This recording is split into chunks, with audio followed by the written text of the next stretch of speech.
welcome back to my channel, Diamonds and Washi. My name is Katie, and today let's chat about diamond painting lingo. Because one thing this craft has no shortage of is lots of collectible things and a lot of lingo that's very specific to this craft. So I know when I started diamond painting, there were a lot of words and phrases out there that I had no idea what they meant, and I'm hoping to make it a little bit less intimidating for you guys, especially if you're new to the craft.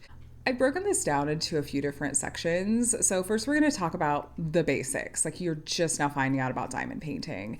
Second is going to be, okay, you're getting a little bit more into the craft. Let's talk about tools of the trade. And third is going to be, you're all in. You love this craft and you're collecting all the things, but there's still a couple of things here and there you're wanting to learn more about. So I'm going to take you through all these. You'll have to let me know in the comments if there's any that you missed that you want to jump in and add. I'm sure that there are some that I missed. By the way, please subscribe if you want to see more diamond painting videos from me. You'll see a lot of videos like this one, unboxings and reviews, weekly whip and chats. I'd love to have you here as part of my community. First things first, what is diamond painting? Diamond painting is like a cross between cross stitch meets paint by number meets sticker by number. It's all of these kind of concepts, but with a slightly different twist to it. The difference is that you're going to get a canvas, material may vary. It's going to come covered in poured glue, usually with a clear plastic cover over the glue so it doesn't stick willy-nilly to things. And it's going to have symbols printed on it in kind of pixel art form of the original artwork. And you're going to get some diamonds or drills or tiny pieces of plastic that lots of different colors. You're going to follow the legend and the symbols that are on the canvas to know where to place those different diamonds. And in the end, once it's all, completed, you're going to have a completed picture in diamond painting form. Some people hear the term diamond painting and they think, does it mean I'm literally painting on diamonds, like taking a paintbrush and painting on these little, rhinestones? No, but I understand the misconception. Sometimes you'll hear it called diamond dotting, paint by diamond. There's lots of different phrases out there, but I think that diamond painting is the one that's sort of become more ubiquitous to kind of describe the craft. Now, almost invariably, I feel like the first term you may come across when you're getting into diamond painting that might make you kind of do a double take and go, what does that mean? Is the term drills. Drills, as far as I understand it, as I've kind of researched and learned about it over the years, this particular word came about, I think, as like a lost in translation sort of thing, because this craft did originate in China. And so some of our words and phrases come as translations from that language, of course. So drills is kind of a common way that you hear people refer to these rhinestones, these little bits of plastic, whether it's made of acrylic or resin, we'll get there.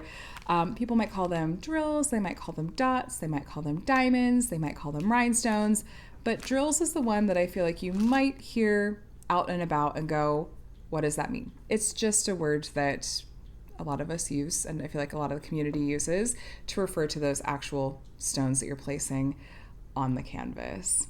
The next one I want to cover is definitely not exclusive to the diamond painting world, and that is WIP. WIP stands for work in progress, and it just means a project that you haven't completed yet, that you've started and you're intending to complete, and just this is what your progress point is. You may, if you've been around my channel, have seen this phrase used in my weekly whip and chats, and that's when I do these videos where I sit down and I'm working on one of my current diamond paintings while also chatting your ear off for usually an hour or so. And so if you're in diamond painting YouTube world, you'll see a lot of whip and chats kind of going around the space. Again, we're kind of in like the basics set of these diamond painting phrases. And so next I wanted to talk about kitting up or kitting down.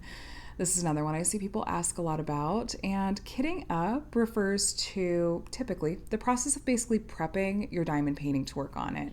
The things that you feel like you need to do to take it from when you take it out of the box and you have it, with just this canvas and these packs of diamonds, often in heat sealed bags like you see here. Kitting up is just getting your painting ready to actually start on. For me, it involves taking the diamonds out of the packages they came in and putting them into storage containers like this one. There's lots of storage options out there. For some people, it might be putting those diamonds into, resealable bags. And also, sometimes when people refer to kitting up, they might be also referring to things like doing a washi tape border around the edges of their canvas, or if there's anything else that they do to kind of prep their canvas, picking out matching accessories. But usually I just see people talking about kitting up when referring to just taking the diamonds out of whatever way that the company shipped them and putting them into some kind of storage container that's easier to work from when you actually go to start diamond painting. Kitting down is the opposite of that. It's once you've completed a painting, whatever you're doing to kind of tear down what you've done. So taking the diamonds out of the storage containers and either putting them into a longer term storage system or finding something else creative to do with them. If you're just wanting to dump them into something like, I've seen people dumping them into like a big clear vase and just, putting, artificial flowers in there or something like that. So yeah, kitting up and kitting down is just kind of the process of before and after you work on and complete your diamond painting. All the setup you do, and then all the teardown that you do afterward. Next, let's chat about single placing and multi-placing. Single placing is where you're just placing one diamond at a time. Most diamond painting pens will have an end that has a single tip and then a multi-placer that you can swap in and out for different sizes of multi-placers. So single placing is where you're just placing one diamond at a time. Multi-placing is where you're placing multiples, whether that's 2, 3, 4, 5, 6, even up to there are 15 placers. I've seen wheels that you can load up with a ton of diamonds. I don't know how practical those are, to be honest with you, but we're just talking about the difference between single placing and multi-placing. Most people, when they start out diamond painting, are primarily going to do single placing. And once you feel comfortable with that, you can start practicing, if you want to, placing multiple diamonds at a time. I have a lot of tutorials here on my channel, including some tips for multi-placing for perfectionists, and that'll be linked below if you want a more detailed walkthrough of how to multi-place and how to tackle it in a way where you'll hopefully be happy with how the diamonds look when they're placed. Because when you first start out multi-placing, it can feel like it's just really hard to do it as accurately as single placing, but practice makes perfect. It is worth it, so you can totally give that a try still.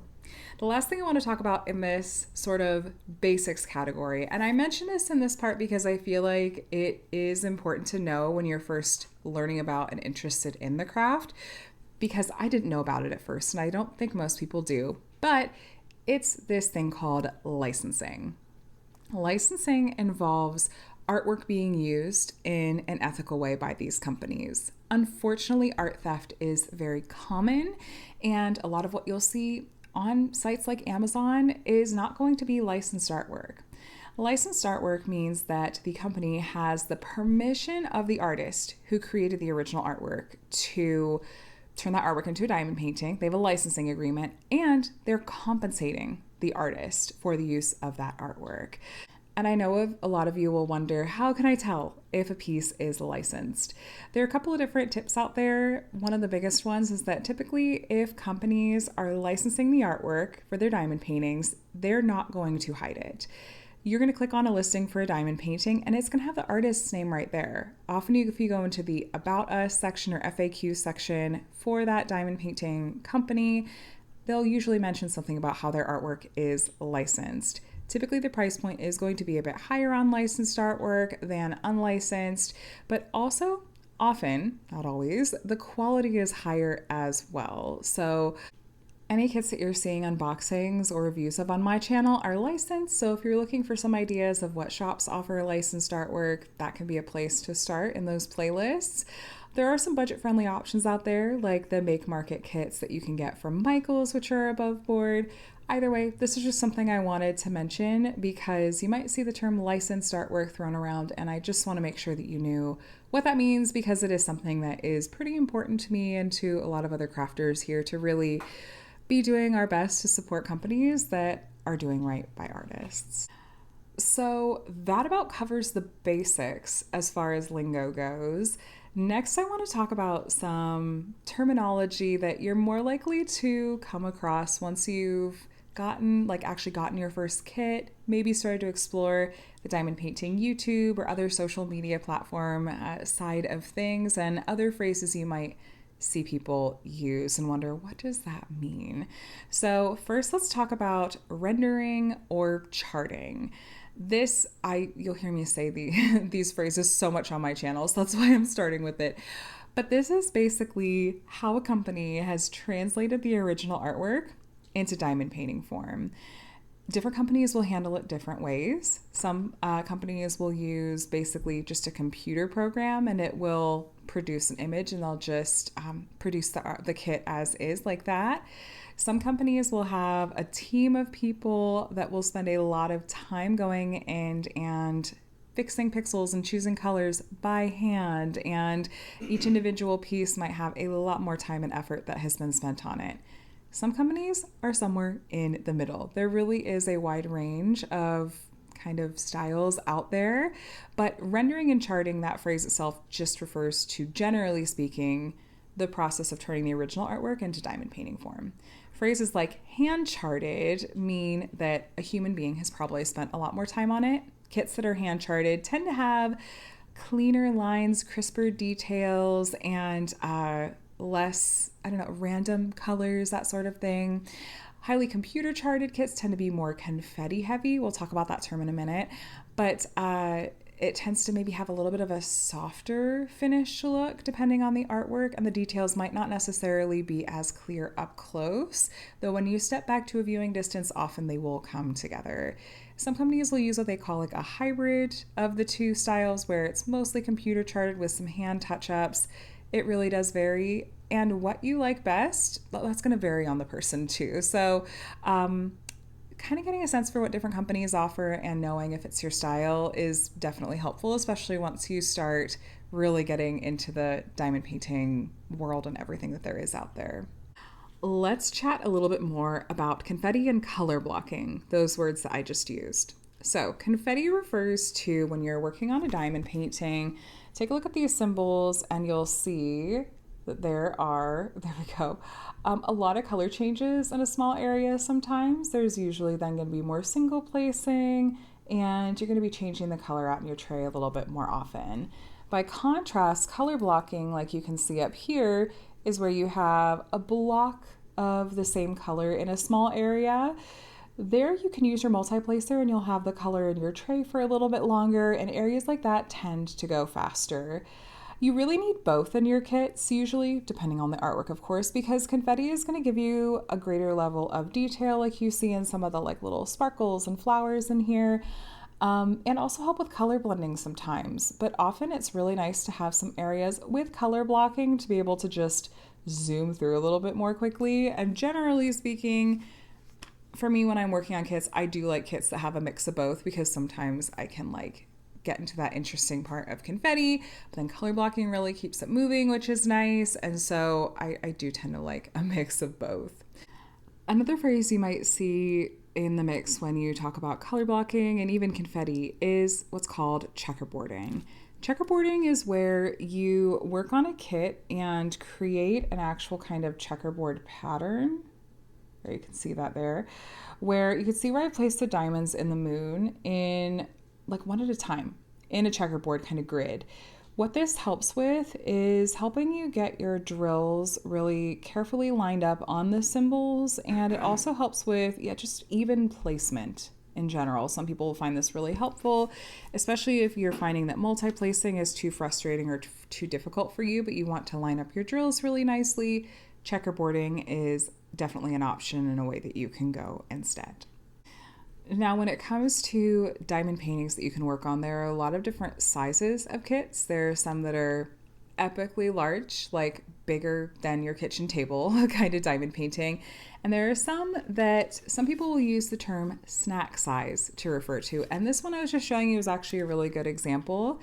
Usually when people are talking about a snack size kit, they're talking about something that is smaller, quicker, easier to work on, and it's not meant in an insulting way if all that you work on is snack size kits. It's just an easy way to refer to the size of the kit. Something like this, for a lot of people will feel more accessible. It's very beginner friendly. It's also like a break between, some people think of really large kits as more of like a full course meal, and it's like, this is a snack break. It's just a little snack break. It's very low stakes to work on, and I don't know, feels less intimidating. So snack size kits is a phrase that you may also run across out there. Another one, talking about different kinds of diamond paintings, you might sometimes hear people talk about full drill or partial drill diamond paintings. This one is a little bit trickier to explain, but go with me here. Full drill diamond paintings are diamond paintings where all of the artwork, the whole image, is comprised of drills to create the image. Partial drill diamond paintings, I will put a picture up here on the screen for you because I didn't have one handy. Partial drill diamond paintings, part of the artwork is just printed on the canvas, and you're not going to be placing any diamonds in those areas. So this is helpful. Partial drill diamond paintings are helpful when there are things that are extremely detailed, like faces or really intricate patterns, and it can be helpful to have it as a partial because then they can give you that detail in like printed form without having to give you a giant kit to work on. This is also useful. I've seen some companies do it where when it comes to, there's like a large solid color background, they might do it as a partial drill and not make you diamond paint that whole giant background of that solid color. I hope that makes sense. Next, once you've started working on diamond paintings and decided that this craft is for you, you might decide that you also want to track your projects that you're working on. One way that I really love to track my diamond paintings is I actually have a paper logbook, and I love this, you guys. It's so fun to go back through and look at kits that I worked on from the beginning. This is actually the second one that I have done. I filled up my first one, but I will do things like put the original artwork in here, and then I write down all kinds of things like the stats, the dates that I worked on this kit and when I finished it. If I worked on it for an event, which we'll get there, we'll talk about that too, I rank things because I'm weird like this. I like to rank like on a scale of 1 to 10. Where would I rank this one in terms of confetti? And where would I rank this in terms of how much I enjoyed working on it? And if there's any other notes, like this one I worked on as part of a comparison project. So that kind of thing. So a paper logbook is one option. Another option, or you could do both, because I do both, is there is an app called GemsFlow.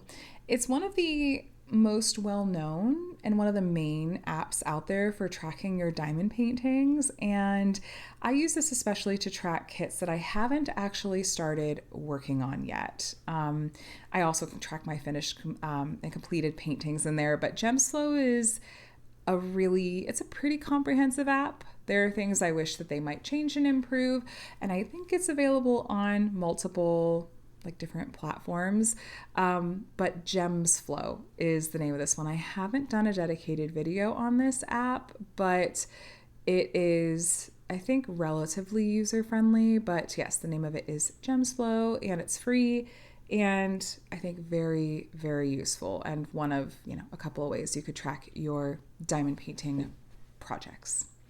Next, I want to talk about tools of the trade, because once you've worked on a couple of kits, you may decide, I want to see what else is out there. I want to see if I can get a bigger tray or get a more comfortable ergonomic pen. And so once you start to dive into this world, you'll probably start to encounter some terms or some phrases that you don't necessarily know what they mean. So I want to see if I can help with that. First is washi tape, which you've probably heard of washi tape, but you might not totally understand why you might use it for diamond painting. And this is not a must-have, but can be useful and fun. I use washi tape around the border of my canvases because there's usually, here's one that I actually worked on. Usually there is a little bit of glue that goes past the edge of the drill field, and that's to make sure that there's plenty of glue in the drill field itself, of course. And so by covering that up with washi tape, it makes for a cute coordinating color border and also prevents dirt and dust from getting stuck in that glue border and just not looking very cute. So it's practical and pretty in that case. I also use washi tape to section off my canvases into smaller sections to make diamond painting feel, I don't know, less intimidating and get that sense of accomplishment every time I finish a section. It's like, okay, that's a good stopping point, good stretch break, good posture check. And so those are some ways that I use washi tape. And I have a video on that too. Lots of videos linked in the description of this video if you're interested. So washi tape is one. There's also hand-turned pens, which this is one example. These are usually created by ridiculously talented people in the community. You might also see people refer to pen blanks. I don't have one of these to actually show you, but it's the block that this starts as. Whether sometimes it's like a cube or like a rectangle shape, and sometimes it's rounded like just a big cylinder, and then they will use a lathe to turn it and have different turnings, which is the shape of your pen. So pen blanks, that might be a phrase that you see out there in the wild too. In addition, you might see something called release paper or cover paper. Release paper is handy for if you don't like the plastic cover that comes on your canvases. You can instead use release paper. There's different shops that sell these, but basically the back of these, they're usually not double-sided, especially if there's an image here, but the backs of these are safe to put on the glue and it will just put down and lift right back up. And it can also be used for sectioning purposes and like kind of giving you a specific area to like kind of work in a sitting. So release paper or cover paper, again, not a must-have, but depending on what you're finding is like stress points for your diamond painting, could be something that you find helpful. So something else you will probably run into are special drills. Most likely the first one you're going to run across is ABs. There are lots of different special drills out there. I think ABs are probably the most common and have been around the longest, but ABs are special drills like these where there is an iridescent coating that is super sparkly. It's really going to stand out more than regular diamonds do. There we go. And it's very, very eye-catching. So there's things like ABs, there's metallics, there's crystals, and there's sparklers. There's so much out there, you guys. There's so many different kinds of special drills out there and lots of shops that sell different kinds of special drills, which leads to a phrase you might hear called enhancing your diamond painting or adding enhancement drills. What this means is that you are looking at a kit, looking at a diamond painting and going, you know what I think that area could use, that color, that spot?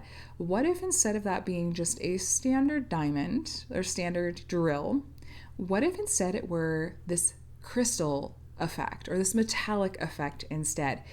You can swap in special drills as much as you want to. You can make the piece your own.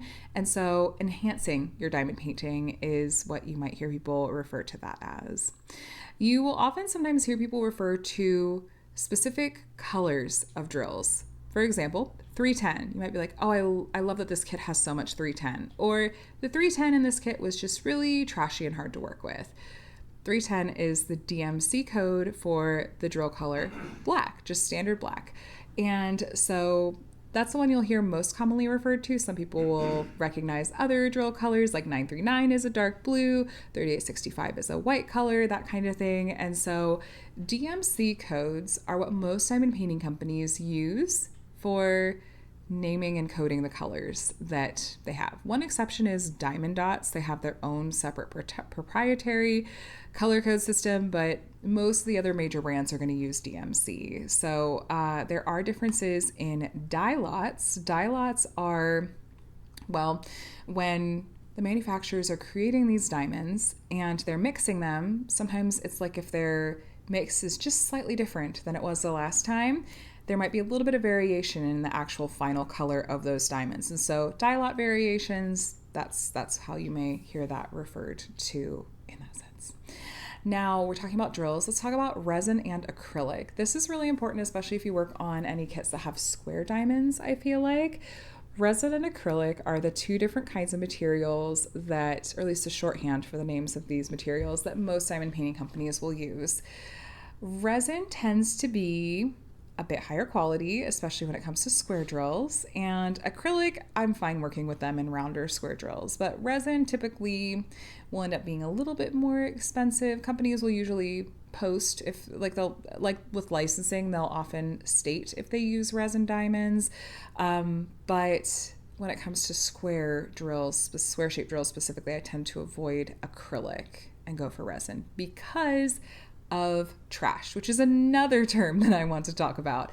When people are referring to trash drills, they're not just trying to be insulting and disparaging to their craft. Usually this is a phrase that refers to when the drills are not necessarily usable for one reason or another. Sometimes it's just aesthetic, like if there's little pinprick holes in the top, which sometimes happens, or if it's just like slightly smaller than the other diamonds. And sometimes it is more of an issue, like trash diamonds, I think usually refers to if there's little extra bits sticking off the sides. Instead of it being a really clean cut square shape, sometimes, depending on the formula, depending on the molds, the square might actually, some of the squares might come out with like a little tab sticking off the side. And even with round drills, sometimes there might be a little bit of extra material that like pools outside of like what's supposed to be the bottom of the drill.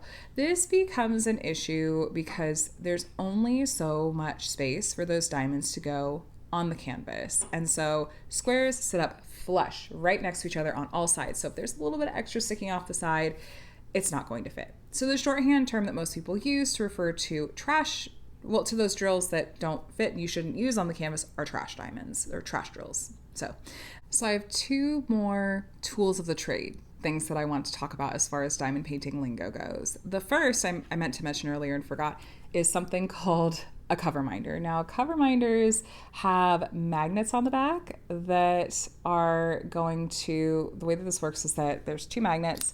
You could slide this off and use this to hold back the plastic cover of your diamond painting. And they're also just really cute collectibles. So they're like a lot of diamond painting things, they're cute and collectible and practical at the same time. So if you're like, I just want something that's gonna hold back that plastic cover of the section I'm working on, without actually cutting that plastic cover off, and so I can lay it back down when I'm done, a cover minder can totally be the way to go. The other thing I want to mention in this tools of the trade is something called sealing a diamond painting. This is not something you necessarily have to do. It depends on the company and the overall quality and just how you're feeling about it. Some people like to seal all of their diamond paintings. What this means is that once you've completed a diamond painting, you're using some kind of sealant material over the top of it that will really, I guess, seal the diamonds in place. It's going to prevent any additional dust or dirt from getting in any of the glue that's still exposed. It's going to give another layer of security to the diamonds that are on the canvas and make them a lot less likely to fall off if that's something that you're worried about. Something like this could be helpful if you're planning to display your diamond painting in your home without putting it behind glass or something like that. And I do have a video on how to seal a diamond painting, and it's honestly, it can be very easy. I like to make sure that I'm using a material that isn't going to dull the finish of like the sparkliness of the drills.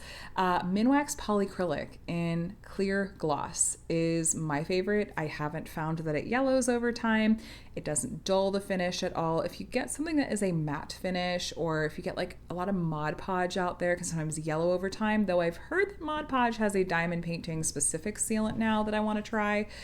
Anyway, I'm just going with what I already have a little like tub of that I use, and I just use a brush it on, leave it out to dry. I actually accidentally left a diamond painting out that I had sealed in the rain. I live in Southern California. It barely rains here, but it just so happened to rain that night.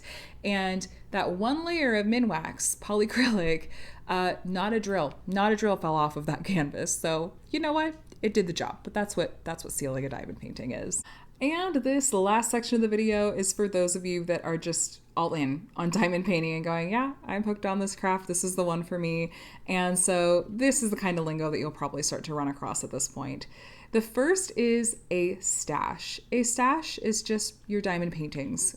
Typically people refer to the stash as the ones that you haven't worked on yet. So it's like your hoard, your stash, your collection. But stash is typically the phrase you see people use.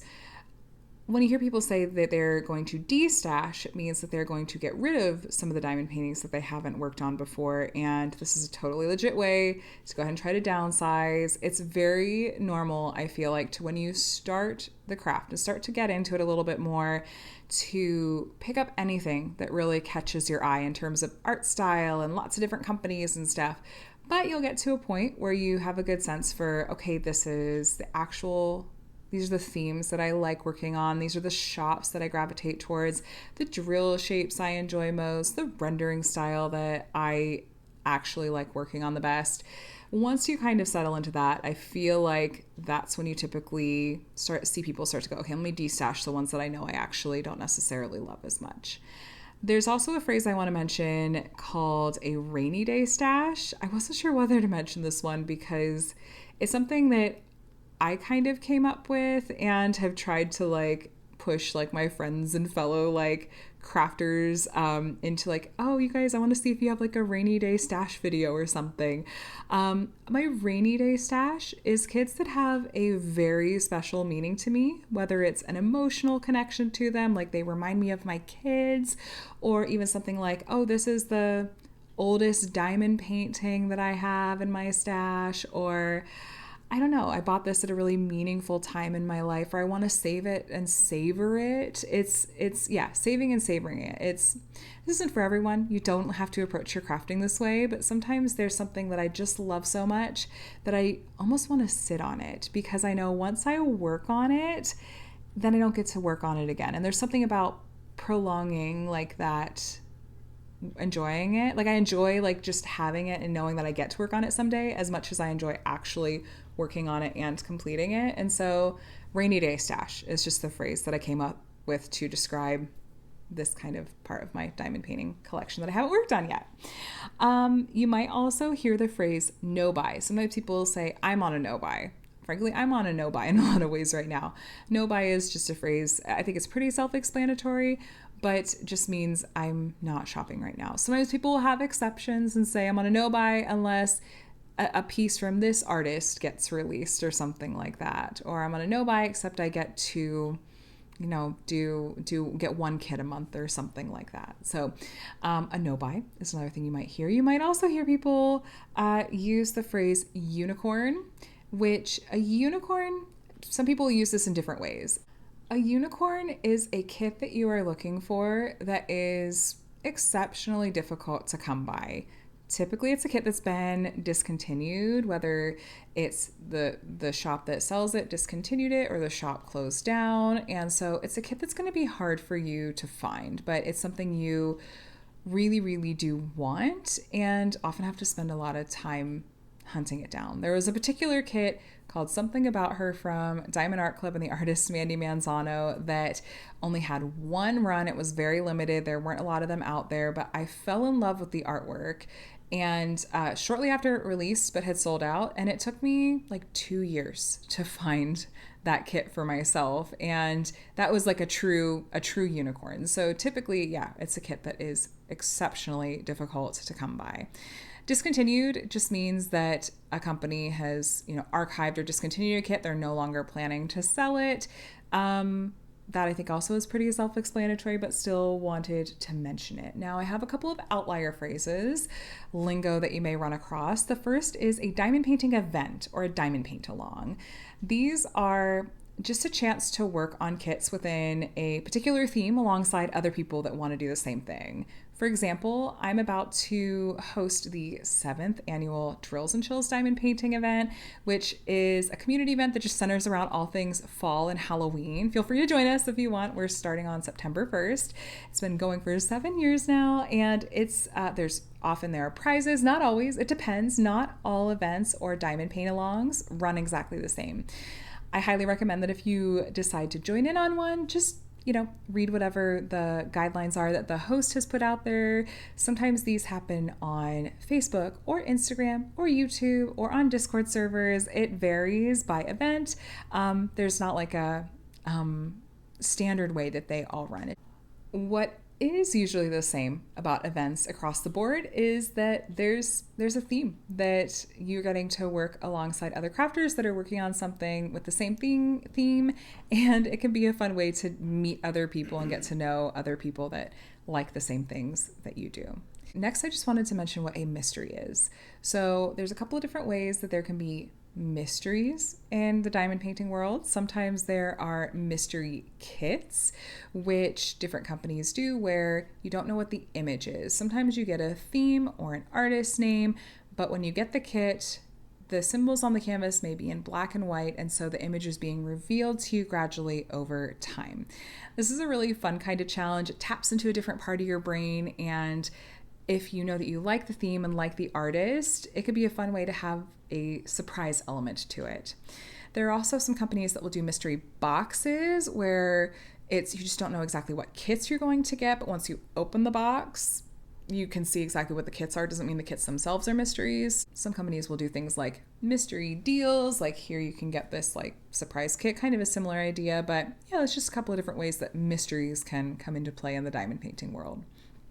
The last thing that I wanted to mention is, and this is, I feel like once you really get into diamond painting, but if you come from the cross stitch side of things, which a lot of cross stitchers will kind of cross over into the diamond painting sphere because it's so similar conceptually, there's this really fun blend of the two crafts called a cross stitch conversion that I've done a few of these on my channel. They're a lot of fun, but it's where you take a cross stitch chart and you read it and turn it into a diamond painting on a blank canvas. I actually have one here. This is my temperature chart, which I guess that's another phrase. I didn't have it written down, but temperature chart is, or temperature project is where you're tracking the temperature in a particular location throughout the year. Like this one is like, this is the high temperature throughout January, February, March, April, May. I'm behind, it's fine.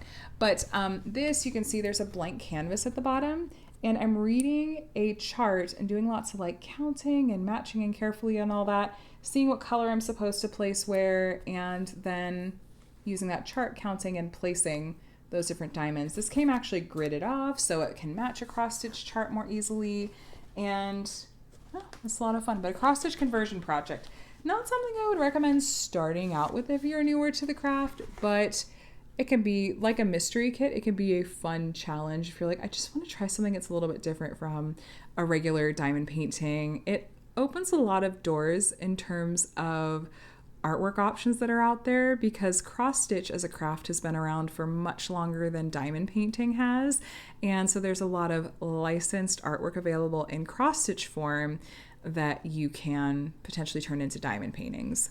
One word of warning though is that if you are looking at turning a cross stitch chart into a diamond painting, you're going to want to take a look ahead of time to see if that chart has any back stitching or specialty stitches, because often this cannot really translate the same way into diamond painting form. I've seen some people do some really kind of creative things with taking like Sharpie or acrylic paint to do the equivalent of back stitching on a diamond painting.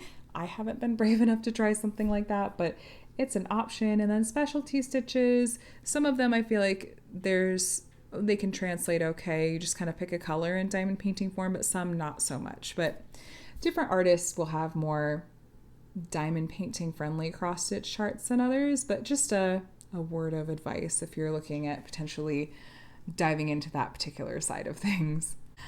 Well, that's a wrap for me on the diamond painting lingo in 101 that I wanted to cover with you today. I hope that you found this really helpful, and I'm so intrigued to hear from you in the comments, any that you think that I missed. Are there any phrases or words or acronyms that you remember coming across when you first started diamond painting that you just went, wait, what does that even mean? Or even right now, if there are any that you're wondering that I didn't cover, please feel free to leave them in the comments. I'm sure one of my other amazing fellow crafters out there would be happy to help. And who knows, over the upcoming years, maybe there will be even new terms and phrases that come up to describe things that I'll have to do an updated video someday. That said, I hope you enjoyed this one. I had fun putting it together and brainstorming with some friends. Thank you to my very sweet friends and my mom actually, who all helped me brainstorm as I showed them my original list and was like, I feel like there's things that I'm missing. They had some great ideas and things for me to add. I also feel like I have to give a little fun little shout out to my youngest, Micah, who when he saw that I was making a list, he really, really, really wanted to contribute as well. And I would be remiss if I didn't include his inclusion, which is Disney. So for your diamond painting lingo, for Disney, if you're wondering about Disney, there are licensed Disney diamond paintings. Diamond Art Club and Diamond Dots have some. Who knows, there might be others out there that will get Disney licensing over the years, but that's Micah's contribution. Just make sure I mention Disney. But thank you guys again for watching. I hope you enjoyed this video, and I'm always open to your suggestions if there's videos that you would like to see from me, things that you would find helpful. I'm always open to your feedback, and I invite you to subscribe. Like I said, if you want to see more diamond painting videos from me, I'd love to have you here. Either way though, friends, I hope you're doing very, very well and that you have a day and a week that's as wonderful as you are. I'll talk to you again soon. Bye.